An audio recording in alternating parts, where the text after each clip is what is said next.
is quite heavily infested. It leads the cumulative total of 7,298, followed by Mombasa at 1,812. Kiambu is third at 725.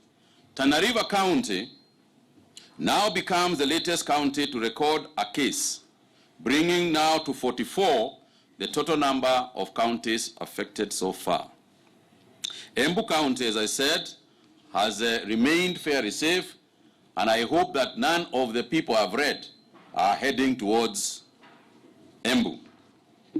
I'm also delighted to inform you that today 457 patients have recovered from the disease. From this figure, 401 have been under home-based care, while 56 have been discharged from the various hospitals. So the number of people now we have discharged out of the cases that I have mentioned, I've mentioned about the 12,000 cases, but it means therefore that 4,440 out of those cases have now been discharged.